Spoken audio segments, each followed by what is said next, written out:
O CNN 360 volta conversando com o ministro dos Transportes, Renan Filho, já está aqui com a gente, ele está no nosso estúdio em Brasília. Ô ministro, bom falar com o senhor ao vivo, bem-vindo à CNN, muito boa tarde. Oi Dani, boa tarde, um prazer conversar com vocês. Ministro, eu vou começar, não tem muito como fugir do assunto, o senhor veio aqui a São Paulo, logo após o desabamento de um volume inacreditável de chuvas, que acabou destruindo uma parte do litoral norte de São Paulo. O senhor estava na comitiva com o presidente Lula. Muito da sua pasta vai ser acionado ali, porque houve destruição bastante expressiva de algumas partes da Rio Santos e os municípios em calamidade vão precisar de ajuda. Quanto até agora o Ministério vai estar disposto a aportar e qual é o volume de trabalho que tem só no litoral norte, ministro? Olha, naquele primeiro dia, Dani, em que tivemos lá, na reunião liderada pelo presidente Lula, lá em São Sebastião, em que estiveram presentes também o governador de São Paulo, Tarcísio de Freitas, e o prefeito Felipe Augusto, representando os prefeitos dos outros municípios da região, o presidente, a mim pessoalmente, determinou que colaborasse com o Estado de São Paulo na liberação das rodovias e também, posteriormente, na reconstrução. No momento, as rodovias estão sendo ainda liberadas para o tráfego completo, né? Ali tem, sobretudo, 3 rodovias. Tem a rodovia Rio Santos, que é a BR-101, tem a rodovia Mogi-Bertioga, ambas estão com muita dificuldade, Mogi-Bertioga 100% fechada, e a Rio Santos aberta, recentemente aberta, mas para um fluxo apenas de abastecimento. As pessoas ainda estão com muitas restrições para rodarem veículos comuns. E tem a rodovia Tamoios, que liga Caraguatatuba até São José dos Campos, que no momento é a principal rodovia de abastecimento. Mas ela precisa também da Rio Santos para fazer chegar em todas as partes de São Sebastião. Passada a fase da limpeza dos escombros, dos deslizamentos, nós vamos elaborar os projetos de engenharia para transformar aquelas rodovias em rodovias mais resilientes às nuances geográficas, climáticas daquela região, que é uma região do Brasil muito atípica. Veja que a cidade de São Sebastião ela é uma cidade horizontalizada. Ela tem bairros que ficam distantes 50 quilômetros um do outro, todos na mesma rodovia. Isso dificulta bastante. Além disso, essa rodovia, para quem não é de São Paulo, mas que conhece o Rio de Janeiro, que já viu aquela rodovia Niemeyer ali no Rio de Janeiro, que passa muito próximo do oceano, por fora de uma montanha, boa parte dessa rodovia Rio Santos é assim, situada no meio entre o mar e a montanha. Tem um trecho dela que tem uma cachoeira à margem esquerda da rodovia e a margem direita da rodovia, para quem vai em direção do Rio de Janeiro, é o mar. Você imagina uma chuva dessa natureza, a maior chuva da história do Brasil, caindo nessa região, cerca de 680 litros para cada metro quadrado de área onde a chuva caiu, e depois essa água buscando o oceano e carregando tudo que estava na frente e descendo na velocidade da inclinação das montanhas. Ou seja, é um desafio grande, mas o presidente determinou ao Ministério dos Transportes que colabore nesse processo de limpeza. Estão lá Exército Brasileiro, Polícia Rodoviária Federal, Marinha, o governo do estado de São Paulo, a prefeitura trabalhando também, e depois nós vamos financiar as obras, mesmo, Daniela, sendo rodovias estaduais. O Brasil não tem histórico de financiar a reconstrução de rodovias estaduais pelo DENIT e pelo Ministério dos Transportes. Mas esse é um caso atípico, emergencial e em trabalho conjunto com o Ministério da Integração, coordenado inclusive pelo Ministério da Integração, que é o ministério que lidera o Sistema Nacional de Defesa Civil. Nós vamos viabilizar caminhos para transferir recursos para a reconstrução dessas rodovias. Esse foi um compromisso do presidente. Agora, ministro, isso é trabalho de tempo, né? Eu imagino, o senhor conseguiu conversar com os técnicos do Ministério, assim, para a gente ter a Rio Santos minimamente parecida com o que a gente já conhecia, né, antes das chuvas, isso é o quê? 6 meses, 1 ano, mais, menos? Eu acho que aproximadamente 6 meses. A gente precisa primeiro liberar Rio Santos para fluxo e garantir o fluxo com segurança. Quando isso estiver feito, já vai atenuar um pouco os impactos da catástrofe para as pessoas que residem na região. Nesse primeiro momento, muita gente precisa voltar para casa e logo mais, depois desse rescaldo inicial, a gente vai observar a liberação da rodovia para que os outros serviços comecem a voltar à normalidade. Agora, a reconstrução propriamente dita, ela depende de projeto de engenharia. E o projeto de engenharia, para ser feito, primeiro precisa dimensionar o dano.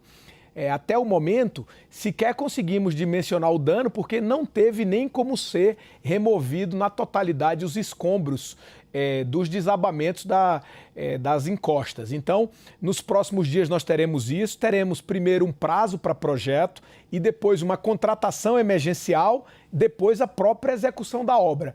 Eu não acredito que isso possa acontecer antes de 6 meses. Ô, ministro, quanto dessa tragédia mudou o cronograma do senhor? Porque, para você que está me assistindo, eu venho trazendo aqui, eu de vez em quando eu vou lá cutuco o ministro para conseguir entender um pouco qual é o cronograma. O Ministério dos Transportes é uma pasta que tem, tradicionalmente no Brasil, tem muito recurso e dá resultado rápido. Então, o Lula tem uma atenção especial com isso. O ministro fez um levantamento que ele entregou para o próprio presidente lá atrás, a gente falou um pouquinho sobre isso aqui, ministro, da quantidade de contratos que estavam parados no Ministério Ministério da Infraestrutura, de rodovias, de ferrovias, ou que pararam totalmente, ou que tiveram a sua execução reduzidíssima, assim, a um prazo lentíssimo, por conta do corte de recurso. O orçamento do governo anterior investiu muito pouco nessas obras e o Lula deu uma palavra para que, olha, eu quero dinheiro para isso, porque é obra de construção, isso ajuda inclusive o emprego. Eram 453 contratos que ou estavam 100% parados ou que tinham sido colocados na marcha muitíssimo lenta. Quanto dessa tragédia muda o cronograma de retomada e reorganização dessas obras aqui, por exemplo?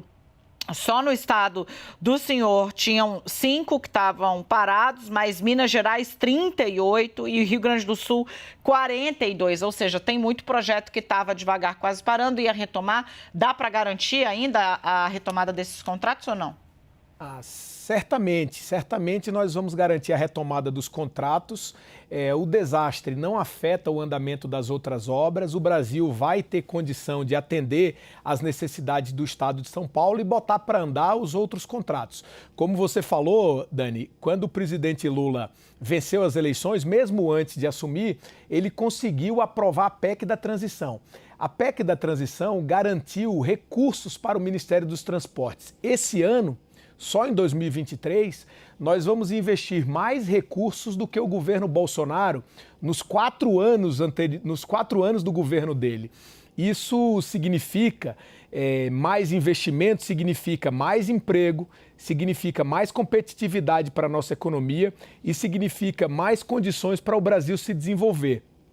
Essa é a forma do presidente Lula pensar e esse foi um compromisso de campanha, que a gente precisava retomar os investimentos públicos como forma de ajudar a economia e também como forma de atrair mais investimentos privados. Então, nós vamos retomar todos esses 453 contratos, que são obras novas, outras obras de manutenção que estavam paradas, porque não tinham condição de garantir o fluxo financeiro para que o cronograma da obra pudesse andar. Então, uma obra de 2 anos e meio levava 5, 6, 7, 8 anos. Por isso, o Brasil virou um país em que as obras não terminavam nunca. E quando terminava, era um pequeno trecho. A gente precisa agora retomar o volume de investimentos esse ano e garantir no novo arcabouço fiscal uma permanência deste patamar de investimentos. Por isso é que é fundamental que nós tenhamos um novo arcabouço fiscal. O ministro Fernando Haddad está debruçado nisso, deve apresentar isso ao Congresso nos próximos meses, e também é fundamental que o país faça transformações, como, por exemplo, a reforma tributária, capaz de, junto com o novo arcabouço fiscal, criar um ambiente, ancorar as expectativas e criar um ambiente de tranquilidade para que a gente leve adiante os investimentos, estabilize o endividamento do país e, com isso, facilite o crescimento econômico, a geração de emprego e a melhoria da vida das pessoas. Esse é o desafio do país. No âmbito do Ministério dos Transportes, eu espero que isso dê certo para que a gente mantenha em alta os nossos investimentos. Ô, ministro, o senhor que abriu a porta, então eu vou passar, né? Se você não conhece o ministro Renan Filho, ele era governador de Alagoas, então foi governador por 2 mandatos, se elegeu senador, foi para o Ministério de Lula. Então, ele falou de reforma tributária, eu vou pegar o ganchinho aqui. Como governador, o senhor tinha uma observação a respeito do que poderia ser feito e uma preocupação em preservar a receita do Estado. Hoje o senhor está do lado do outro lado do balcão, entre aspas, no governo federal, que também está tentando equacionar aí, está acompanhando de perto a luta para chegar num texto que seja palatável para governadores, para prefeitos e também ajuda a fortalecer o caixa da União. Qual é a fórmula que o senhor acha possível e que o senhor acha que é palatável para os colegas que estão onde o senhor estava até 22, ou seja, à frente dos governos estaduais? Olha, lá atrás, os governos estaduais estavam contemplados, grosso modo falando, com a discussão da reforma. Hoje, à luz da redução dos impostos sobre os combustíveis, os estados passaram a viver uma realidade diferente.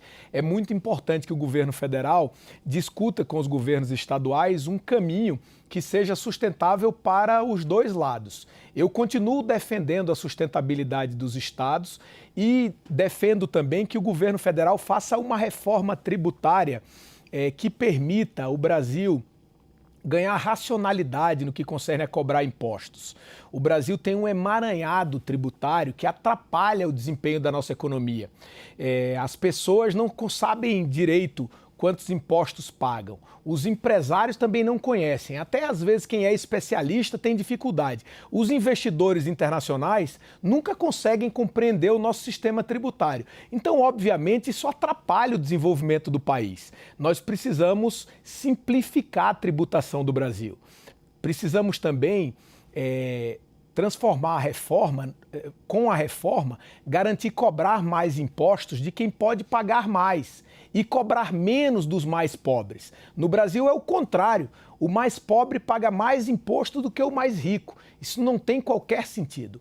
E discutir também a competitividade da nossa indústria e os outros segmentos. Eu acho, Dani, que o governo tem condição de fazer uma reforma tributária. O presidente Lula venceu uma eleição e está com muita força institucional, está com muita vontade de trabalhar, de fazer o Brasil crescer de novo, de voltar a cuidar das pessoas, de fazer um governo mais generoso, mais próximo de quem mais precisa, um governo que lidere a América do Sul, que não trate os outros países como adversários, mas como parceiros na estratégia de desenvolvimento. Então eu acho que no bojo disso tudo, a gente precisa fazer mudança. E a reforma tributária está na ordem do dia. Eu sou um otimista, vou ajudar, vou colaborar como puder, como ministro, conversar com o Congresso Nacional, conversar com o setor produtivo, porque eu acredito que na área da infraestrutura eu terei condição de dialogar com vários setores para ajudar o ministro Haddad, ajudar o ministro Rui Costa, ajudar o ministro Padilha e ajudar o presidente Lula a aprovar uma reforma tributária, porque eu tenho certeza que o Brasil, com uma reforma tributária bem feita, a gente nem imagina aonde ele pode chegar. Ministro, deixa eu aproveitar aqui, eu sei que o senhor está com o tempo contadinho, vou liberá-lo, mas não posso deixar de trazer o nosso analista de economia e infraestrutura, Fernando Nakagawa, vem para cá, fala com o ministro Renan Filho dos Transportes, está falando sobre tudo aqui o ministro, áreas afeitas e não afeitas, a gente está usando toda a experiência aí. Naca, com você, querido. Obrigado, Dani. Ministro, desde ontem, o pessoal do setor de transporte e logística fala basicamente de dois assuntos. O primeiro deles é o elogio à reação coordenada do governo federal, do governo estadual, ao que a gente viu no litoral norte. Mas também muita gente está falando sobre uma deliberação da Agência Nacional de Transportes, órgão vinculado ao Ministério do Senhor, que publicou ontem, no Diário Oficial, uma autorização, uma aprovação à celebração de contrato de adesão para outorgar, por meio de autorização, a construção e exploração de estrada de ferro entre São Paulo e Rio de Janeiro, pelo prazo de 99 anos, pela empresa TAV Brasil, empresa brasileira de trens de alta velocidade. Voltou o trem-bala, ministro? Olha, o novo marco legal de ferrovias, ele impõe as autorizações. A autorização a uma empresa não significa que somente ela será autorizada, muito menos ainda que esse projeto vai andar na velocidade que as pessoas imaginam. A autorização ela veio para facilitar investimentos privados. A partir de agora, a empresa tem que cumprir um cronograma. Se ele for mesmo realizar esse investimento, muito bom para o Brasil. As pessoas desejam que nós tenhamos ampliação das possibilidades de transporte. As pessoas desejam que o transporte aeroviário cresça, rodoviário cresça, ferroviário também. Mas a autorização é um modelo simplificado para atrair o investimento privado. Exige o cumprimento de uma série de tarefas para que o investimento possa mesmo ir adiante. Então não é criar muita expectativa nesse momento e nós vamos cobrar o cumprimento do prazo para ver se a empresa tem condição de levar adiante um projeto tão arrojado. Agora, o novo marco legal de ferrovias, ele estimulou exatamente isso. Para quem tem condição de fazer, se apresente, cumpra um cronograma e faça mesmo. Com relação a esse trabalho conjunto do governo de São Paulo, do governo federal, eu acho que realmente é muito importante. Nós vivemos numa federação e na federação, no momento de dificuldade, é importante coordenarmos os esforços conjuntamente. O governo federal tem cumprido sua missão, o governo de São Paulo também e as prefeituras também. Eu acho que trabalhando todo mundo juntos, deixando a eleição para o tempo próprio e agora cuidando cada um da sua tarefa, quem ganha são as pessoas.